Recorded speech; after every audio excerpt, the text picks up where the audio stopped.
confesso que eu estava ali, sentado do lado daquela mulher linda ali, aleluia, e a pastora Sandra, o Espírito Santo começou a falar comigo desde o início do louvor, quando nós estávamos louvando. O Espírito Santo falou fortemente comigo, e para complementar, pode tomar os seus assentos em nome de Jesus. Para complementar, a pastora Sandra veio aqui e ela falou exatamente aquilo que o Espírito Santo estava ministrando sobre o meu coração. Eu vou ministrar dentro desta palavra aquilo que o Espírito Santo ele tem falado comigo. Obrigado pelo fundo, continue aí gastando. Aleluia. Mas vai ser uma palavra bem tranquila. O Espírito Santo, eu gostaria de passar um pouquinho do que o Espírito Santo me disse ali no dia de hoje. Nós todos os dias, todos os cultos, estamos dentro da igreja. Ouvimos o Senhor falar conosco. Deus nos escolheu para um propósito, um chamado. E às vezes nós andamos tão desapercebidos com isso. Se eu perguntar para cada um de vocês quantas vezes vocês oraram e perguntaram para Deus qual o seu propósito, qual o seu chamado, quantas vezes você orou durante essa semana que está finalizando e perguntou para Deus o que o Senhor quer de mim? Na maioria das vezes nós dobramos nosso joelho em casa, Diaconildo, e nós queremos pedir para nós, e nós até cansamos de pedir, repetimos as mesmas orações às vezes, porque estamos esperando um milagre da parte de Deus. Mas a realidade é que nós nunca paramos para perguntar para Deus o que Ele quer de nós. Nunca paramos, missionário Selma, para perguntar para o Senhor qual o propósito que Ele tem em nossas vidas. O Espírito Santo estava ali sentado e ele, enquanto eu fechei os meus olhos, ele me mostrava uma multidão de gente. Eu perguntei, Deus, o que é isso? E eu vi o povo correndo para um lado e para o outro, pastora Sandra. E aí, para testificar, Deus manda a senhora aqui e ainda fala um pouquinho daquilo que o Espírito Santo estava falando comigo. Ele disse: o meu povo está perdido, correndo em busca de coisas que eles não irão levar desta vida, correndo em busca de coisas, aleluia, numa ambição que eles mesmos prejudicam a própria saúde, irmão João, prejudica a própria saúde, correndo em busca de coisas que eles não levarão, ficarão aqui nesta terra. E o propósito que eu designei para cada um, eles não têm observado, eles não têm se preocupado. Têm se preocupado com a própria vida, Diaconildo. Têm se preocupado com as suas próprias vontades. E não têm vivido a minha vontade. Os altares da igreja, às vezes eu choro olhando, pastora Sandra. Está tão bagunçado, pastor Edivaldo, os altares da igreja. Pessoas brincando de ser crente, pessoas brincando de falar em língua. Dá nojo quando você entra na internet e vê pessoas brincando com coisas sérias. Já não tem mais temor, pedindo ao Senhor, já não tem mais temor pela presença, pelo altar do Senhor. As coisas estão bagunçadas. E o Senhor me disse, aleluia, muitos estão despreparados para aquele grande dia. Muitos estão despreparados para aquele grande dia. Aleluia. Nem mesmo as pessoas que estão dentro da igreja estão certas de que elas naquele grande dia subirão comigo. O povo está sentado dentro da igreja. E o Espírito Santo mandou fazer isso. Eu não vou mandar você levantar a mão, mas o Espírito Santo mandou perguntar: será que você está preparada? Será que a convicção que existe no seu coração é aquela convicção de que se Jesus voltar, você subirá com Ele? Qual é a tua convicção? E se Ele voltar hoje para você? E se Ele voltar hoje para você enquanto você está voltando para sua casa? Como que está o seu coração a respeito de Cristo? Como está o seu coração a respeito do Evangelho? Como está o seu coração a respeito das renúncias que Deus tem pedido?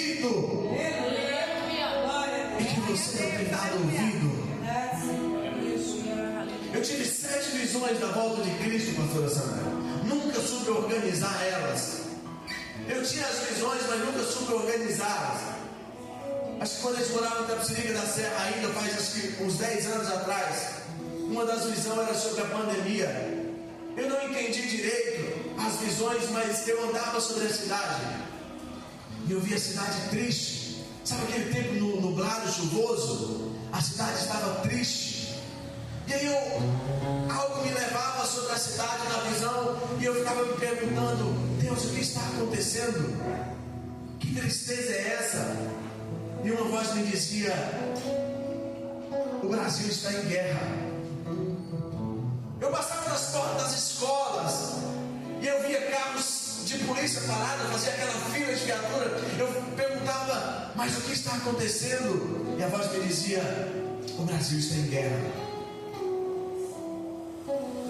E quando aconteceu a pandemia agora em 2019, 2018, eu lembro que eu estava na Avenida Morumbi, a avenida que sempre está lotada de carros, sempre congestionada. E naquele dia foi quando teve aquele todo mundo fica em casa. Eu olhei para a avenida, pastora Sandra, não tinha ninguém, só estava eu no ponto de ônibus. Não tinha um carro, não tinha uma pessoa andando na rua. E eu perguntei: Deus, o que é isso? E o Espírito Santo me disse, o mesmo que falou comigo, a mesma voz que me disse há 10 anos atrás: o Brasil está em guerra. Falou para mim: o Brasil está em guerra. E naquele momento eu lembrei daquela voz que naquela visão tinha falado comigo. E eu falei: em guerra? E aquela voz falou para mim: é em guerra. Eu falei: mas cadê os carros militares? Cadê os carros tanques de guerra? E aquela voz me disse: não é guerra militar, é guerra biológica. Os povos todos estão em suas casas aprisionados. E eu no ponto de ônibus ali, mas no ponto de ônibus isso não era mais uma visão, era real o que estava acontecendo. Eu falei: Deus, mas o que é isso? Eu perguntando para mim, e a voz me disse: é o começo do fim. Uma das outras visões que eu tive, eu via os prédios caindo. Havia uma enxurrada, levava os prédios caíam. Eu não consigo nem falar para você da angústia que eu sentia vendo aquilo. Os prédios caíam, a água tomava conta da cidade, e eu ficava perguntando: Deus, o que está acontecendo? Eu vi os bois passando por cima dos prédios, dos carros, e na visão eu perguntava para Deus: Deus, o que está acontecendo? Deus disse: é o começo do fim. E quando aconteceu aquela catástrofe lá no Rio Grande do Sul, eu estava na televisão assistindo, e quando eu vi os bois andando por sobre as águas, eu vi os cavalos em cima do telhado, eu lembrei da visão que eu tive. E Deus disse mais uma vez para mim: é o começo do fim. Nós vemos todos os dias cada coisa que tem acontecido, que a gente fica pasmado com algumas coisas que têm acontecido, e principalmente no nosso meio, no meio dos cristãos, e nós estamos desapercebidos ainda. Estamos como aquele povo que Noé falava: olha, vai vir um dilúvio. Eles sorriam e diziam: que dilúvio, que chuva. Nós não sabemos nem o que é chuva. Noé disse: vai vir. Está ficando louco, está fazendo uma arca. E a porta da arca se fechou. E aqueles que sorriam de Noé batiam na porta e diziam: Noé, abre para nós. E ele dizia: não consigo, porque não fui eu que fechei. Amados, estamos todos os dias dentro da igreja, Deus falando conosco, vivendo um evangelho raso. Qual o propósito? Se eu perguntar para cada um de vocês, qual o propósito que Deus tem para você? Porque Ele te escolheu. Certamente, se Deus está falando hoje através dessa palavra que será ministrada hoje, que Ele te escolheu, é porque Ele te escolheu. Se você está aqui nessa noite, é porque Ele te escolheu. Mas se eu me perguntar para você qual é o teu propósito, o que você tem para me dizer essa noite? Talvez você vai dizer: eu descobri, não sei nem o que é, pastor. será que você não descobriu? Será que não é a falta de relacionamento com Deus? Uma falta de conversa com Deus? E nós estamos vivendo um evangelho raso, um evangelho sem obras. Não vemos mais os milagres acontecendo, não vemos mais o agir de Deus dentro das igrejas, não temos coragem de falar de Deus. Até entendo por parte, porque o evangelho é uma vergonha.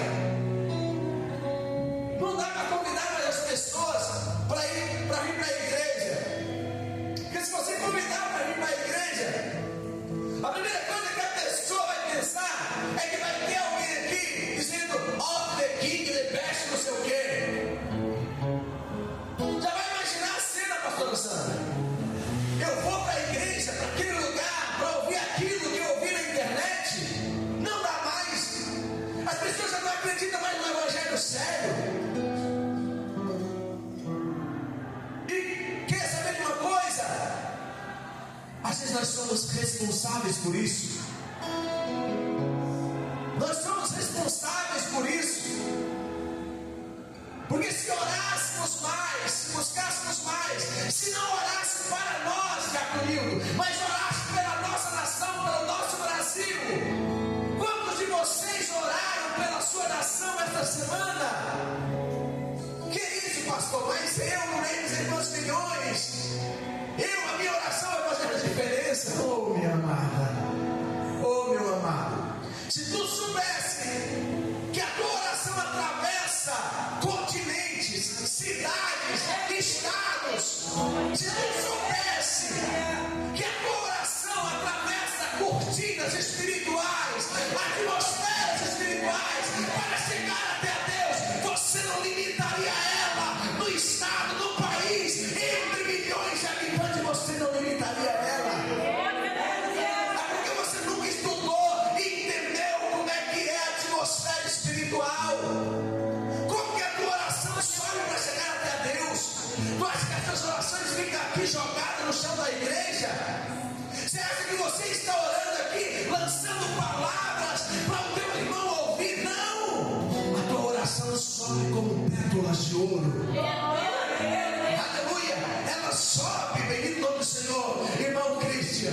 Aleluia! Ela sobe como pétalas de ouro, como bolinhas de fogo, imagine. Ela sobe como bolinhas de fogo. Aí eu imagino o diabo tentando paralisar as nossas orações, pastora Sandra. Aleluia! Porque foi assim com Daniel. Ele tentava impedir de todas as maneiras, até a resposta que veio de lá, ele tentou impedir. Imagina o que sai daqui para lá. Se ele tentou impedir algo que veio de lá para cá, você acha que ele não vai impedir algo que está indo daqui para lá? Glória a Deus. As nossas orações sobem como pétalas de fogo. Aleluia.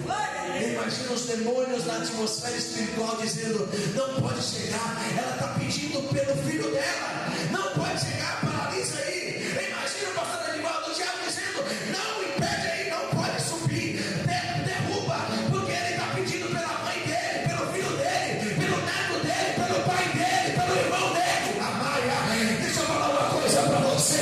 Se você entendesse como as suas orações chegam nos ouvidos de Deus, você não pararia de orar, você não pararia de clamar, você não pararia de orar pelo teu filho, pela tua mãe, pelo teu pai, pela tua família, pelo teu país, pelo teu estado, pela sua cidade, pelo seu bairro. Você não pararia de orar.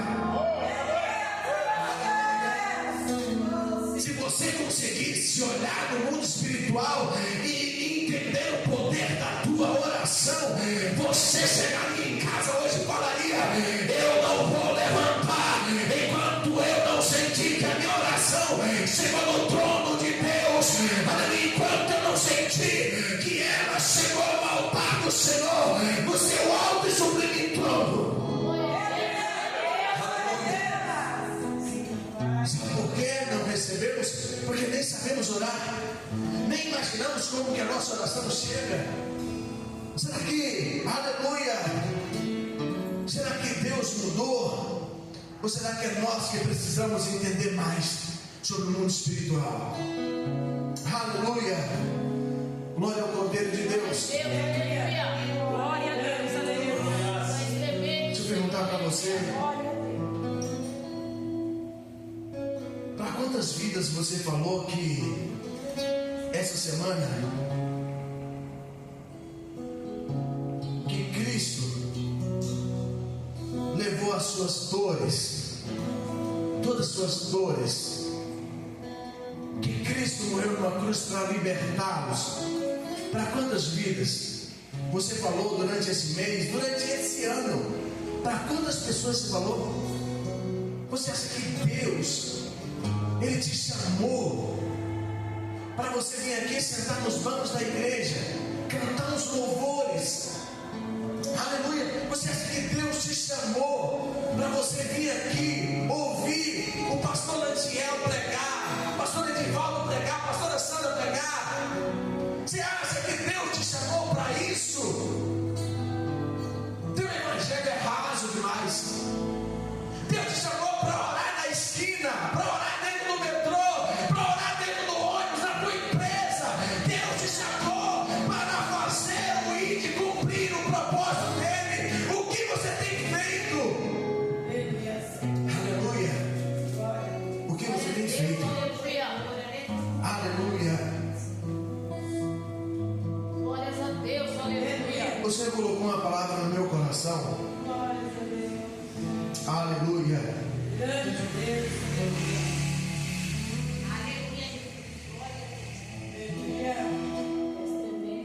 Glória ao Cordeiro de Deus. Glória a Deus. Olha para a pessoa que está do seu lado. Pega na mão dessa pessoa. Aperte a mão dela. E diga para ela: você é um alvo de Deus. Deus te escolheu para algo extraordinário. E o que Ele tem para realizar na tua vida ainda nem começou. Aleluia. Eu vou ter essa introdução.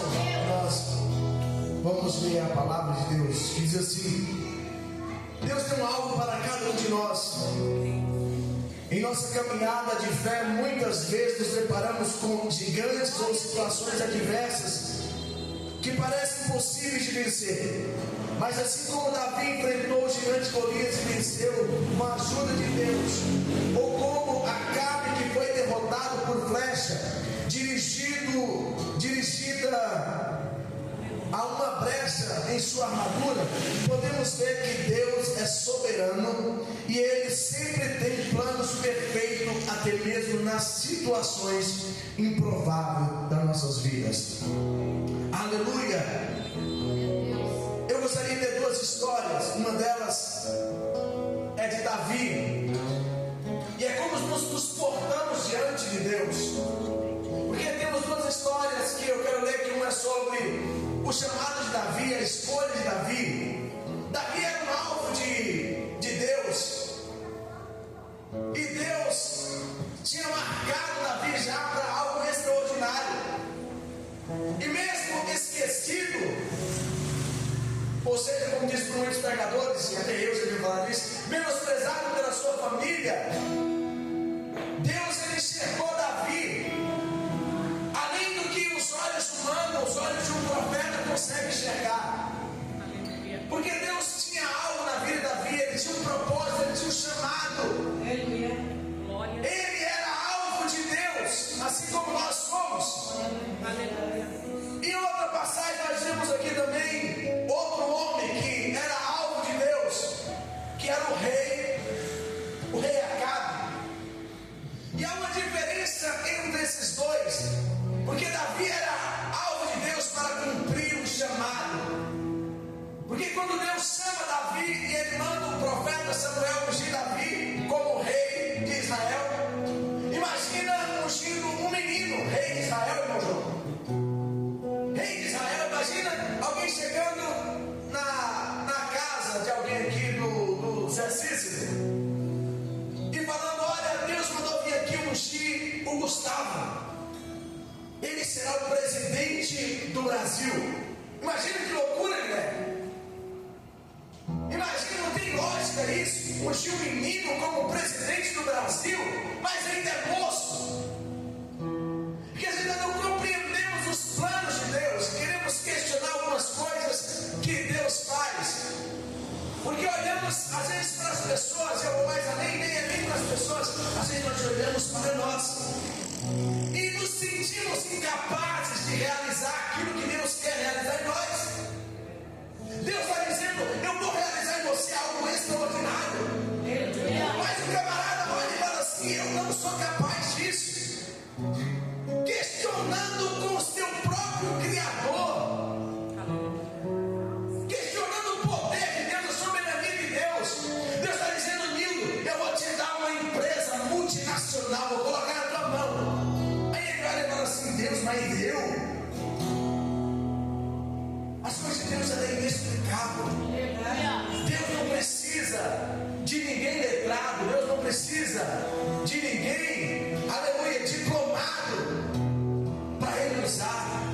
dele.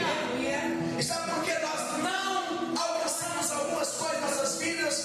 Porque nós estamos preocupados em viver as nossas próprias vontades, viver os nossos próprios sonhos rasos, imagine.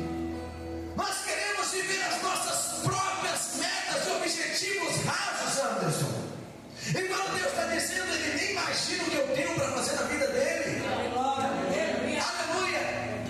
Se Davi fosse como nós, olhasse para ele e falasse assim, mas é o ruivo, esse menino, como assim Deus está me ungindo? Não, eu imagino, não sei qual foi a reação de Davi, que a Bíblia não fala, mas eu imagino Davi olhando e dizendo assim, eu sou rei, eu serei rei, aleluia, entre os meus irmãos, eu serei rei em Israel. Imagina Davi recebendo daquilo com alegria, aleluia. Imagina Davi recebendo aquilo, a sua autoridade desde aquele momento. Mas para ser rei, precisa ter situações, precisa ter experiência, e as experiências vêm com as situações que vêm sobre as nossas vidas. E é isso que às vezes nós não compreendemos, que muitas vezes eu não compreendia, porque eu achava que por eu ser um pregador, por eu ser um ministro, por eu falar das coisas de Deus, pastora Sandra, as coisas iam ser mil maravilhas, tudo ia acontecer bonitinho. Quando o mar fechasse, eu ia dizer, irmão João, né? Eu ia dizer, irmão João, se abre, e o mar ia se abrir, mas não. Às vezes Deus não vai abrir o mar para você, porque Ele quer ensinar você a nadar. Às vezes Deus não vai, aleluia, mudar, tirar a pedra do seu caminho, porque Ele quer ver você todo dia empurrando a pedra. Mas para quê, pastor? Se eu não vou conseguir mover ela para fortalecer você, deixar você mais forte. Porque o homem, para ficar mais bonito, musculoso e forte, ele corre para a academia. Eu estou precisando disso. Ele corre para a academia e começa a fazer o quê? Pegar peso. E o que isso faz? Vai dar resultado para ele. Braço forte, perna forte, não barrigudo igual eu. Então às vezes nós não queremos entender o agir de Deus por causa das pequenas circunstâncias que vêm sobre as nossas vidas. E Deus está dizendo, eu quero te dar experiência, eu quero te dar poder, eu quero te dar autoridade, mas para isso tem um processo, e você tem que suportar esse processo. E quando nós entendemos isso, nos colocamos no centro do querer da vontade de Deus, aí Ele faz aquilo que nós queremos. Quando nós nos colocamos no centro do querer da vontade dele, aí Ele age com o sobrenatural sobre nossas vidas. Como assim, pastor? Ele coloca o gigante e Ele mesmo derruba o gigante. Ele só quer que nós nos posicionamos.